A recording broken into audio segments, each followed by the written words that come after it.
Welcome to the Timeless Tales Library, where stories become gentle currents that carry you toward peaceful shores. I'm Oliver, your evening companion, ready to share tonight's calming narrative, a tale crafted to silence the chatter in your mind and guide you softly into dreams. The Timeless Tales Library thrives through the support of listeners like you. If you've found sanctuary here, please subscribe and help us continue creating these peaceful stories. As you settle in, comment below and let me know where you are in the world tonight, and share a place you dream of, a story taking you to, perhaps the ancient ruins of Petra, a tea plantation in Sri Lanka, the northern lights over Alaska, or a seaside cottage in Cornwall. Your ideas keep our little library glowing bright. This story is about a quiet autumn journey to the Sussex coast, where Sherlock Holmes, Dr. Watson, and a young scholar named James discover an abandoned stone cottage that holds a gentle mystery. As they unravel the secrets of its former occupant through weathered letters and faded photographs, the sound of waves and the warmth of candlelight guide them toward a peaceful understanding of memory, solitude, and the comfort of stories left behind. Now, take a slow, quiet breath and let the day's events become as transparent as glass. You are entering the crystal atrium, a hall made of polished crystals and mirrors within the Timeless Tales Library. This is a place of reflection, where every story is a clear, shimmering facet of a beautiful, peaceful truth. Light filters through the crystalline walls, painting the room in soft, calming colors. Feel your body become as still and clear as a calm pool of water. Sink deeper into the secure foundation of your bed. The crystal atrium is a sanctuary where you can reflect on the quiet peace within yourself. Your body is a vessel for peace, and your mind is an empty canvas ready for the gentle stories of the atrium. Let your inner calm become a brilliant light that fills your entire being. Fall asleep to Sherlock Holmes, The Mystery of the Seaside Stone Cottage. The train moved with a steady rhythmic motion through the heart of the English countryside, its iron wheels singing a soft, repetitive song against the polished rails, a lullaby of steel and steam that had soothed travellers for generations. Inside the first-class compartment, upholstered in deep bottle green velvet and warmed by a discreet brass foot warmer, the world seemed to slow, as though time itself had decided to linger and rest for a while.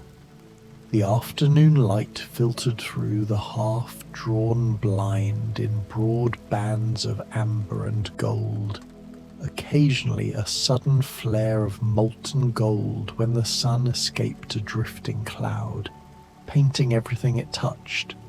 Mahogany panelling, the crystal decanter on the small folding table, even the dust motes in the air with the hushed warmth of late autumn.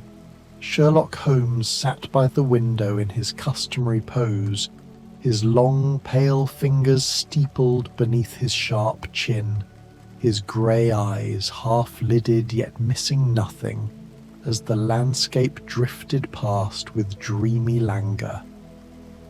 A faint trace of violet smoke from his cherrywood pipe still hung about him like an afterthought, though he had extinguished it an hour earlier out of courtesy to his companions. Across from him, Dr. John Watson had settled into the corner seat, with a contented sigh that spoke of old campaigns and older friendships.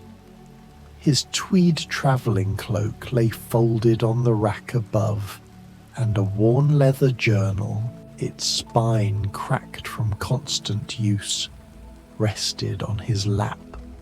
A stub of pencil tucked behind his ear Beside Watson sat James Ashworth, a young scholar of literature scarcely 30, with earnest brown eyes behind wire-rimmed spectacles and an air of quiet, almost reverent curiosity.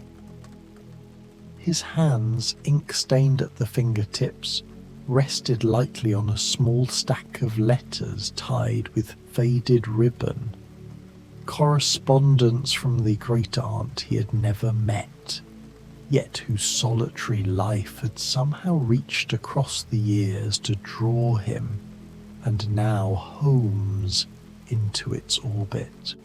The letter that had begun it all had arrived at Baker Street 3 weeks earlier, written in a spidery yet elegant hand on thick cream paper that still faintly scented with lavender water. James had inherited a small stone cottage perched on the chalk cliffs of the Sussex coast from a distant relative, Miss Eleanor Ashworth, who had lived there in perfect solitude for nearly 40 years. No husband, no children, no visitors beyond the monthly delivery boy from the village and the occasional fisherman who brought her crab and samphire. Upon her peaceful passing, found by the local vicar seated in her chair by the window, a half-finished letter in her lap, James had travelled down to take possession. The cottage itself was modest, almost austere. Whitewashed walls, a slate roof silvered by salt air, a garden run wild with rosemary and sea thrift. Yet among the sparse furnishings and yellowed books, he had discovered something he could not name. Not a treasure in the vulgar sense, not documents that would topple governments or reveal scandal, but something that felt significant in a way that eluded ordinary explanation. An atmosphere, perhaps, or a presence that seemed to watch from the corners of the rooms. Holmes, who ordinarily scorned anything that smacked of the supernatural, had nevertheless found the very vagueness of the young man's distress irresistible, like a cipher whose key lay hidden in plain sight. Outside, the countryside rolled by in waves of copper and rust, the stubble fields catching the low sun so that each blade of harvested wheat seemed edged with fire. Ancient hedgerows, blackthorn and hazel woven tight as tapestry, divided the land into irregular parcels, while here and there a solitary oak stood sentinel, its leaves the colour of old brandy. Stone walls, lichened and moss-softened, traced the contours of hills that rose and fell like the slow breathing of the earth itself. Occasionally a farmhouse appeared, its chimneys already sending up thin plumes of peat smoke that carried, even through the closed window, the comforting scent of burning applewood. Rooks wheeled above a distant spinney, their cries thinned by distance into something almost musical, and once a herd of red deer lifted their heads to watch the train pass, liquid eyes reflecting the dying light. The rhythmic clatter of the wheels over the points was a lullaby older than any of them, and even Holmes seemed affected by its soporific quality. The restless energy that usually crackled about him like static electricity had subsided into something calmer, more meditative, as though the season itself had laid a gentle hand upon his shoulder. Watson broke the companionable silence with a gentle observation, his voice low and warm as the last of the sun on his cheek. "It is a beautiful time of year for travel, Holmes. There is something about autumn that makes the world feel softer, more forgiving, as though nature herself is preparing to draw the curtains and let us all rest. Holmes turned his gaze from the window and offered his friend the rare gift of a slight, genuine smile. "Indeed, my dear Watson, the light is kinder in autumn. It does not glare or expose with the harsh clarity of summer, nor does it abandon us to the stark revelations of winter. Rather, it illuminates with a certain tenderness, as though the sun itself has grown nostalgic. Everything appears as if seen through a veil of gauze, or perhaps through the amber of memory." James, who had been listening with the attentive stillness of one who spends his days among poetry, nodded slowly. "My great-aunt chose well when she retreated to the sea. I have seen the cottage only once, very briefly, yet even then I felt there was something deeply peaceful about the place. The sound of waves below the cliff, the salt wind that comes in through the open casement and turns the pages of whatever book one has left on the table. It invited contemplation rather than activity. I think she must have sat there for hours on end, simply watching the tide go out and come again, like someone keeping an appointment with eternity. The train carried them ever southward, and gradually the character of the land began to change as subtly as a dreamer turning in sleep. The rich loam of the inland fields gave way to heath and moorland, where the soil thinned and gorse bushes still blazed with defiant yellow flowers against the coming winter.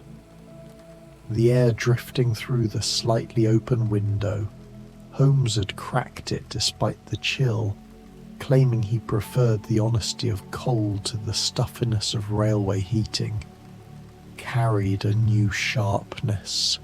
Salt and ozone, bladder wrack, and the particular iodine tang that belongs only to the coast. The light itself altered, becoming wider, wilder, as though the sky had thrown open its doors. By the time they reached the tiny wayside station nearest the cottage, little more than a platform, a signal box and a weathered sign reading Burling Gap. The afternoon had mellowed into early evening.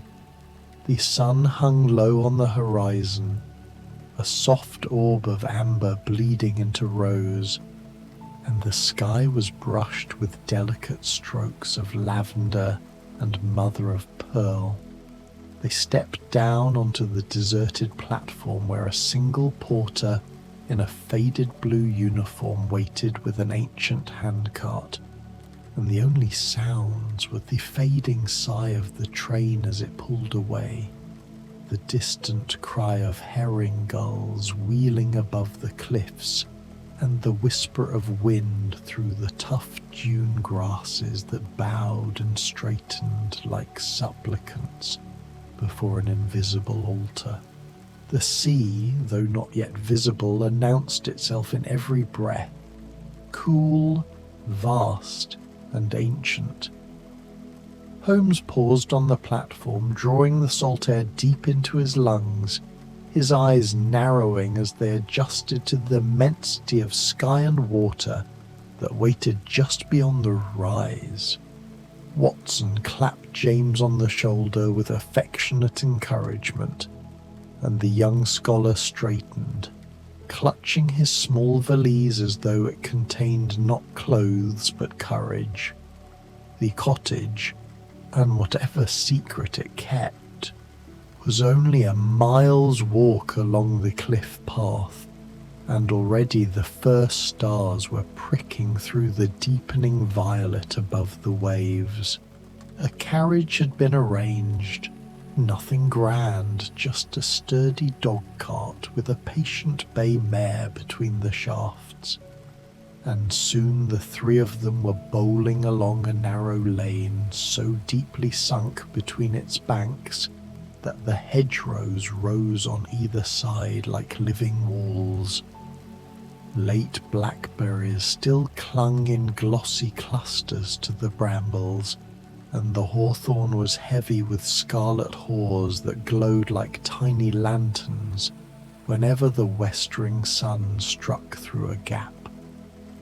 The wheels threw up little puffs of chalky dust that hung in the still air and smelled of crushed leaves, wood smoke from some distant cottage, and the first faint promise of the sea. The driver, a wiry old man named Josiah Weeks, wore a salt-bleached smock and a felt hat, battered into the shape of its owner's long acquaintance with wind. He spoke little at first, content to let the mare find her own pace, but after a while the landmark stirred his tongue. He lifted his whip, not to strike, merely to point, toward a squat grey tower rising above a cluster of yews. St. Mary's that be. Norman work mostly, though the vicar swears the font's Saxon. Bells still ring for evensong if the rope holds. A little farther on he nodded toward a break in the hedge where a footpath plunged steeply between banks of gorse. Smuggler's path, that. Brandy for the parson, baccy for the clerk, they do say. My own grandfer ran a tub or two in his time, and never a guinea to the excise. He chuckled, a sound like dry leaves scraping together, then gestured toward a broken stump of masonry half swallowed by ivy on the skyline. Frenchies look out from when Boney were expected any day. My ma seen the beacon lit there in '80, when the American war had folk jumpy. The cottage appeared quite suddenly as they rounded a final bend, as though the lane had been saving it as a gentle surprise. It stood alone in a shallow hollow, perhaps 200 yards from the cliff edge, a compact, honest structure of flint and grey Sussex stone, its slate roof patched with lichen the colour of storm clouds and verdigris. A single chimney leaned very slightly seaward, as if forever listening for the waves. Ivy, dark green shot through with the blood red of autumn, climbed the western wall in a rich, careless profusion, framing the small paned windows that even in the dimming light seemed to watch their approach with the patient, unblinking curiosity of something that has waited a long while and is in no hurry. A waist-high wall of the same flint enclosed a garden gone beautifully wild. Rose hips burned like garnets among the dying leaves. Late Michaelmas daisies nodded under their own weight, and a great bush of rosemary had sprawled across the path so that they brushed through its sharp, resinous fragrance as they approached the door. They alighted onto a patch of gravel already silvered with dew. James fumbled in his coat pocket and produced the iron key. Heavy, cold, its wards worn smooth, and its surface freckled with rust and salt. When he slid it into the lock, the tumblers turned with surprising smoothness, and the door swung inward on well-oiled hinges with a soft creak that seemed less a complaint than a sigh of recognition, almost a welcome. Inside, the cottage was dim and cool, breathing out the stored breath of months. beeswax, old paper, dried lavender, and something indefinably briny that had seeped through the walls over decades. Holmes struck a Vesta and lit the oil lamp that waited on a small oak table just inside the door.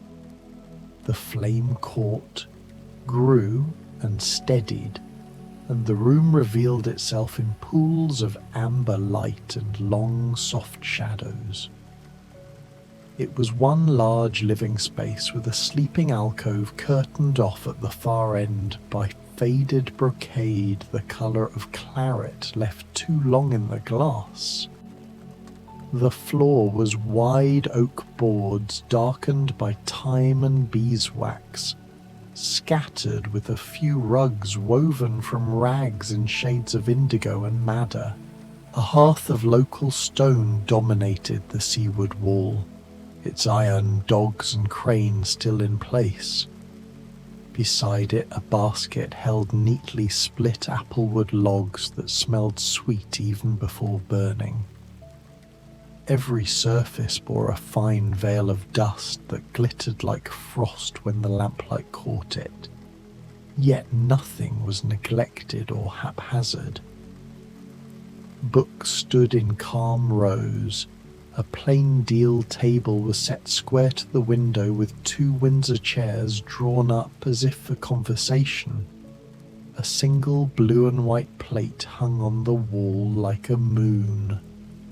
Someone had lived here with deliberate, graceful simplicity, arranging solitude the way a Japanese gardener arranges stones, each object placed with quiet intention. Watson, ever practical, knelt at the hearth where a fire had been laid months ago and still waited patiently. He coaxed it with a page torn from last year's almanac, and soon the dry applewood caught with a cheerful crackle, throwing out warmth and the scent of orchards long past blossom. Light danced across the beams and made the dust motes whirl like slow golden galaxies. Holmes had already drifted to the bookshelf that covered most of the inland wall from floor to ceiling. His sensitive fingertips moved along the spines with the reverence of a pianist over ivory keys. "Poetry predominates," he murmured, almost to himself. Wordsworth's 1815 Prelude, Keats' 1820 volume. See how the pages fall open to autumn. Tennyson's In Memoriam still in its original boards. Christina Rossetti, of course. And here, Gilbert White's Selborne, margins thick with annotations in pencil. Beside it, Richard Jefferies and Hudson's Birds in a Village. He pulled one slender volume free, a first edition of Matthew Arnold's Thyrsis, its cloth faded to the colour of sea mist. A mind that sought consolation in the eternal rather than the fashionable. James stood in the centre of the room, slowly turning, as though trying to hear a whisper just below the threshold of hearing. 40 years, he said softly. No near neighbours closer than a mile, no family visits the solicitor could trace. Only the fisher lad who brought crab and samphire once a fortnight. Yet the place does not feel abandoned. It feels complete. As though her solitude was chosen the way a monk chooses the cloister. Not because the world rejected her, but because she had found a better conversation elsewhere. Holmes turned, the firelight carving sharp shadows across the planes of his face. Solitude has many qualities, Mr. Ashworth. For some it is punishment, for others penance. For a few it is the only air in which the soul can breathe. Your great-aunt appears to have belonged to the third order. Watson had moved to the writing desk, a plain piece of oak placed to catch the best of the southern light, and now stood looking down with the tender care he usually reserved for wounded soldiers. "There are papers here," he said quietly, "left exactly as she used them, pen still in its tray, blotter untouched." They gathered round, lamp and firelight mingling until the whole room seemed to glow from within.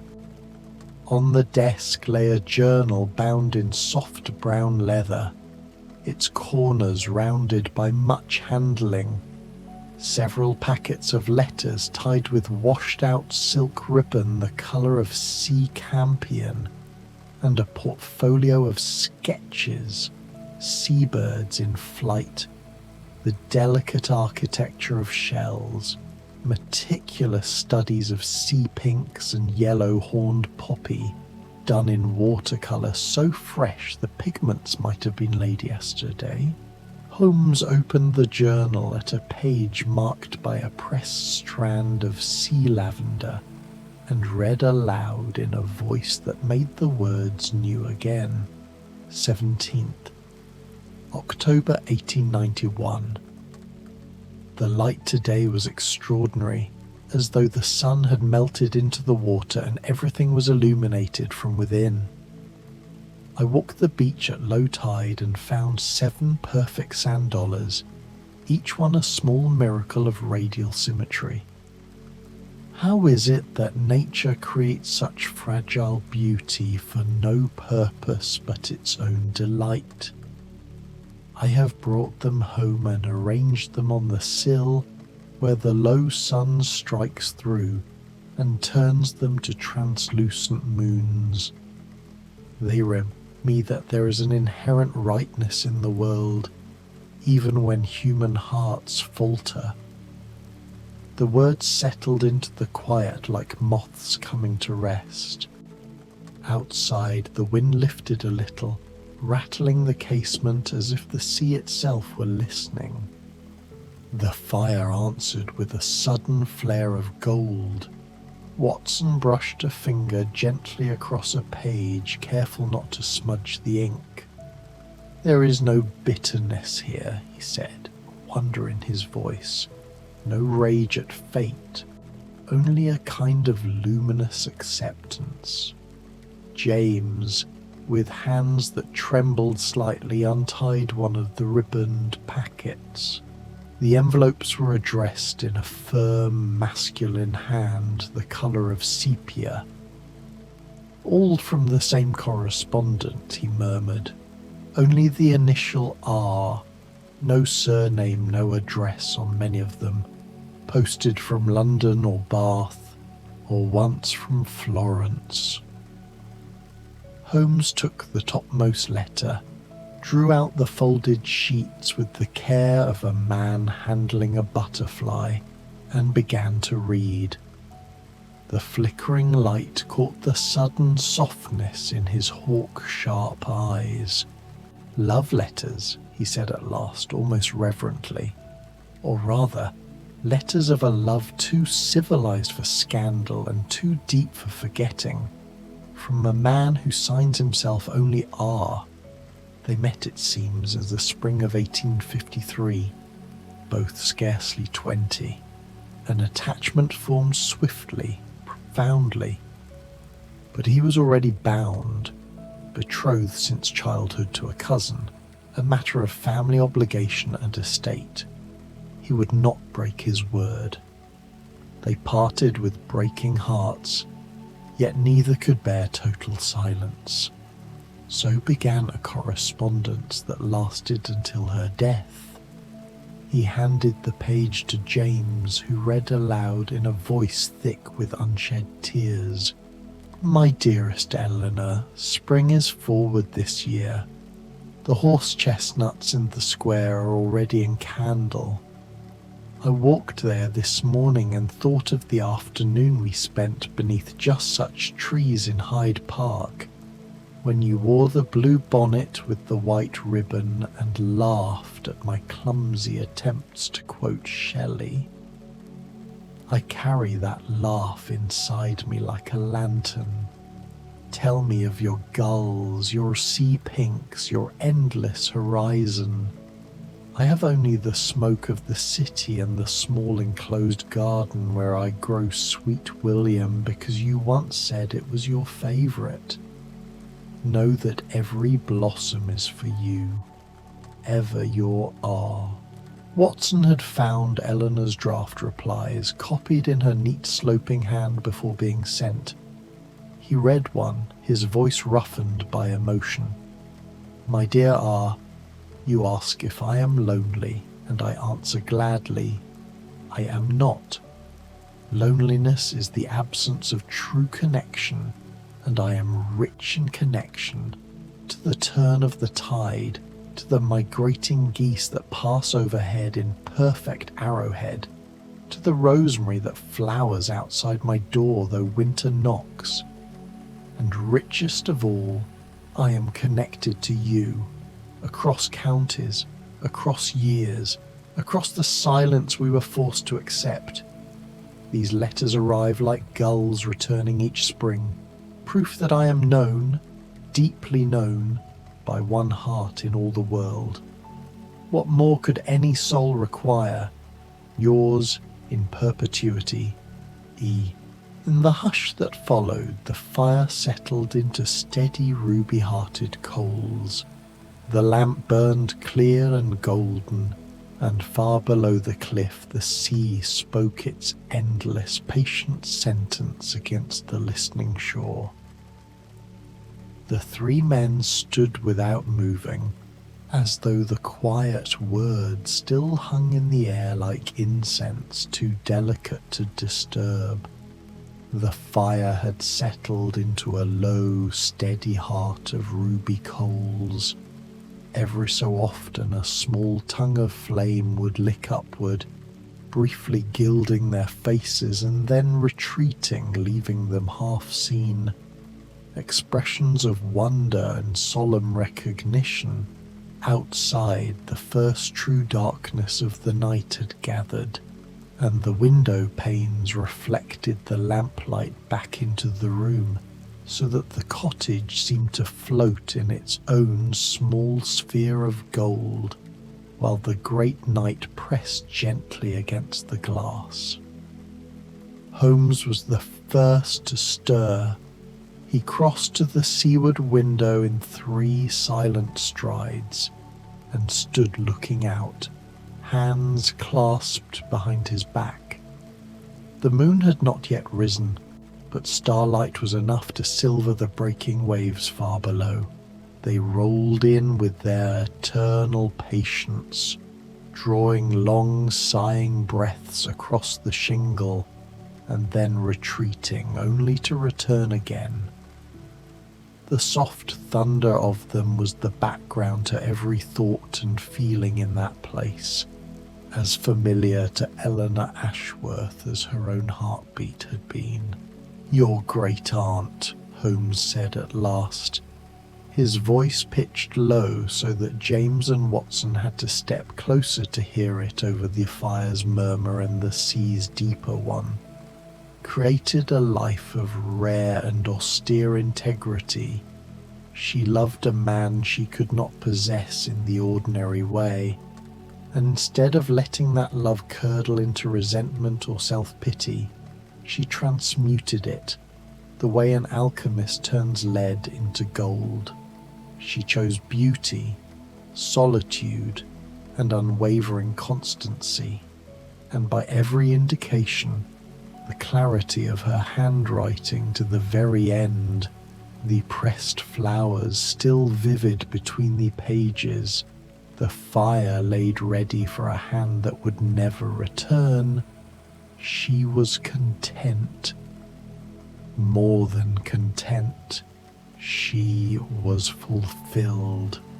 James came to stand beside him.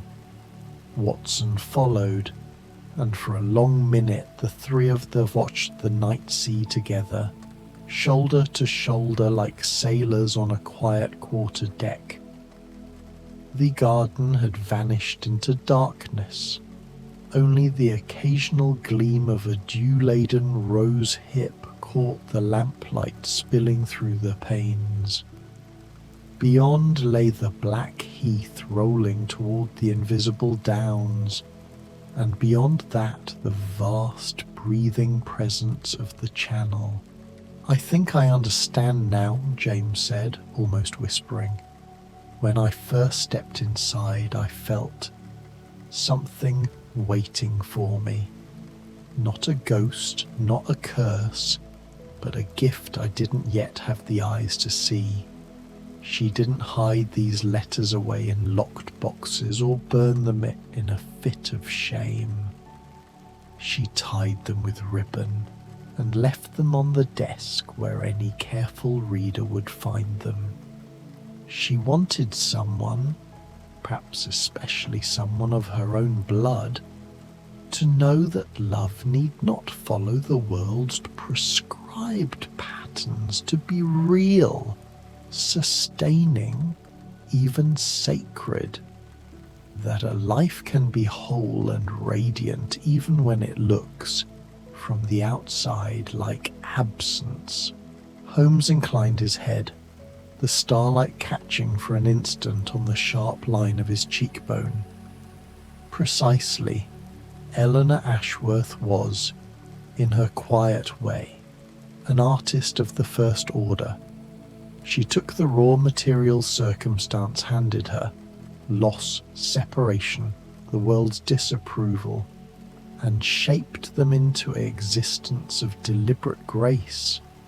This cottage is her masterpiece. Every shell on the shelf, every book chosen and annotated, every sprig of rosemary by the door placed with the same reverence a painter gives to a stroke of vermilion.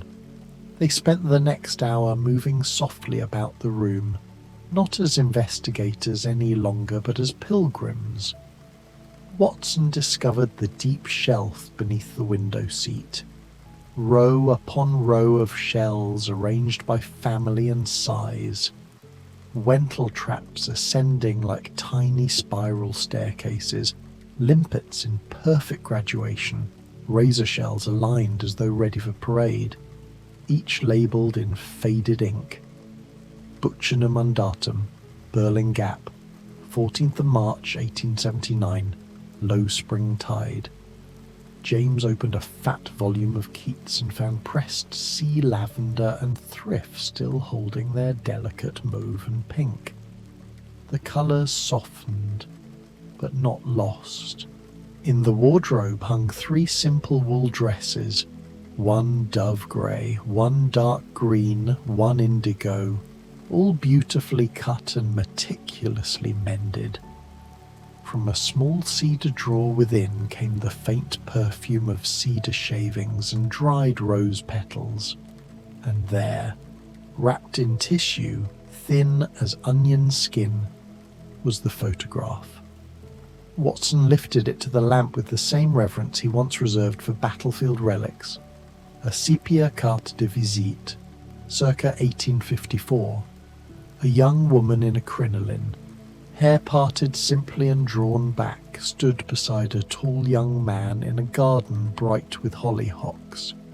Her gloved hand rested in his.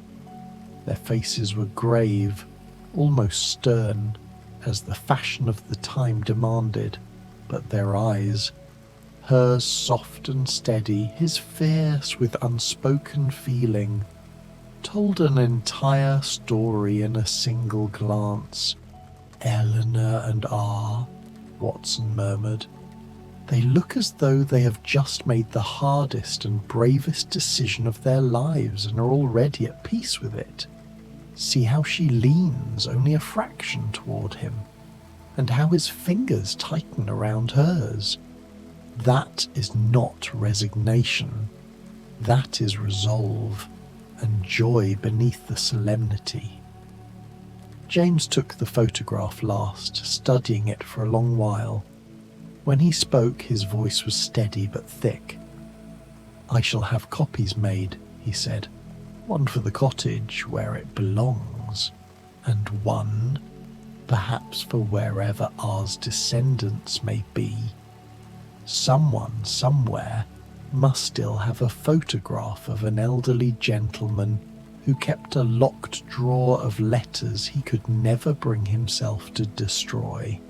Holmes said nothing, but the faint, wistful smile that touched his lips in the lamplight was answer enough. Outside, the tide turned. The waves drew a long breath and began their slow return, carrying the starlight landward in trembling silver shards. Inside, the fire burned clear and quiet, and the cottage, no longer empty, no longer waiting, seemed to settle around them with the gentle satisfaction of a secret, finally, faithfully told. As the evening deepened, they prepared to stay the night in the cottage. James had arranged for provisions to be delivered, and they found bread and cheese, cold meat and apples, along with tea and fresh milk. They ate a simple supper at the table before the fire, the windows now dark mirrors reflecting the warm interior. The cottage felt inhabited again, brought back to life by their presence and voices, yet the spirit of its former occupant seemed to approve rather than object. It was as though Eleanor Ashworth's careful cultivation of peace had infused the very walls, creating a sanctuary that welcomed those who came seeking understanding rather than mere curiosity. After supper, Watson prepared tea while Holmes returned to the journal, reading more of Eleanor's entries aloud by the light of the fire. Her words painted a picture of days filled with simple pleasures, early morning walks along the beach, the discovery of sea glass smoothed by waves, the arrival of migrating birds each autumn, the way the light changed hour by hour and season by season. She wrote of storms that rattled the windows and made her feel safe within a small fortress. She wrote of summer days when she opened every window to let the breeze flow through. She wrote of the letters from R that arrived with faithful regularity, bringing news of a world she had left behind but still cared for through his eyes. There was one entry, dated on her final birthday, that Holmes read with particular gentleness. I am 70 years old today, and I find myself taking inventory, not of regrets, but of gratitudes. I am grateful for this cottage and the life it has allowed me. I am grateful for every letter that has found its way to me here, for the constancy of a love that asked nothing but to exist. I am grateful for the sea that has been my companion and my teacher, showing me that there is beauty in repetition, wisdom in rhythm. When my time comes, I hope I will be remembered not with pity for what I did not have, but with understanding for what I chose. I chose peace. I chose beauty. I chose love in a form that was possible for me. And I have been, in all the ways that matter, happy. The words settled over them like a benediction. The fire burned low, casting deep shadows that flickered gently across the walls. Outside, the sea continued its ancient conversation with the shore, the sound distant and soothing. James stood and went to the window one last time, looking out at the night. I will keep the cottage, he said quietly. I will maintain it as she did, and perhaps come here when I need to remember that peace is not found but created, that happiness can take unexpected forms. That love is not diminished by distance or circumstance, but is rather refined by it, distilled to its purest essence. Holmes rose and placed a hand briefly on the young man's shoulder, a rare gesture of connection from a man not given to physical demonstrations.